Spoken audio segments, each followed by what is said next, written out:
blæste en vældig vind den dag ude fra vest. Jeg var en smule vild, for jeg skulle til en fest.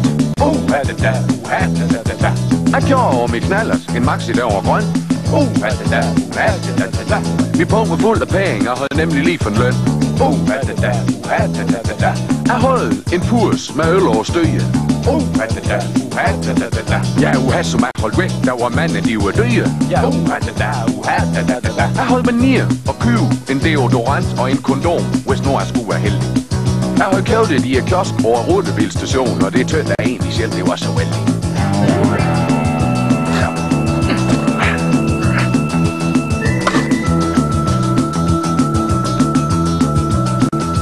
Jo, for jeg skulle til bal, 9 år krog.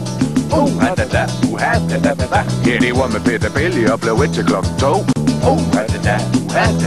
Så jeg havde renset min nagel, og jeg havde pudset min sko. Og så mangler der en linje. Det gør det, der var lag, jo. For jeg vidste jo, at Gurli, hun ville være der, sammen med Jen, hun kendte, der hed Gerda. Og Gurli, hende kunne jeg nu egentlig ret godt lide. Ja, vi havde gavnet kæreste lidt med, hvor Anne elskede ting. Gurli, er det hende over fra... Ja, nå. Så jeg parkerede af knallert og gik ind til bal. Ja, det kostede 30 kroner, det var jo ikke så galt. Nej. Jeg strøg hår tilbage og gik op i bar. Jeg fik mig en øl, ja, så var jeg klar. Så kiggede jeg lidt af der Gurli og Gerda og fik øje på dem over i dør. Ja, de var ikke alene, nej, de var sammen med en fyr af rigtig høj shit før. Gurli, er det hende over fra... Ja, nå. Det viste så, at det var Gerdas fætter. Ja, han gav drinks til piger og øl og cigaretter. Han sagde, at han kom fra København og hed Niels. Jeg ved nu ikke. Jeg tog, han var en smule træls. Han sad der og pralede med sin BMW og snakkede om sig selv og sine penge. Men Gurli, hun kunne lide ham. Ja, det kunne jeg se. Hun sad og kiggede over ham sådan rigtig længe.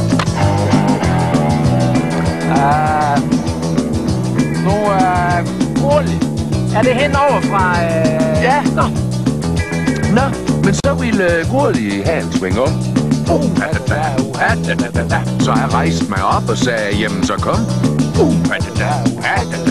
Men hun sagde, at hun ville hellere danse med Niels. Ja, altså ham med fætter, altså ham der var træls. Så kunne jeg jo lige så godt sætte med Nia. Så dansede de i en hel time. Helt team? Der er måske bare kun 3 kvarter, men vi skal jo have sang her og en. Ja. Gurli. Nå. Så gik jeg hen og sagde til ham med fætter til Gerda. Jeg kan strøge flere gris, end du har spist ærter. Så holdt de op med at danse og stod fuldstændig stille. Så sagde ham med fætter, hvor der noget du ville. Ja, hvis nu til du kører nu.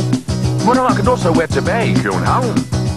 Sagde han, nu skal du lige passe lidt op, dog. Ja, han kunne ikke engang huske mit navn. Gurli. Ja, nå. Der blæste en vældig vind den dag ude fra vest. Vi gik uden for et krog, og så fik jeg en gang tæsk. Ja, jeg blev slagen ihjel og kom op i himmel. Ihjel?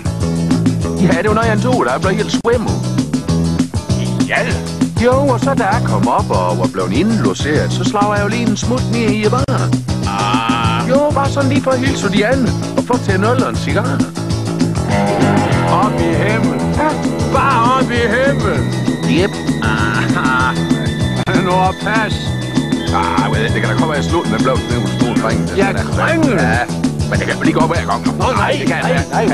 Ja, jeg tror, vi skal sige, det kan ikke blive meget bedre nu. Nej, det er noget rigtigt.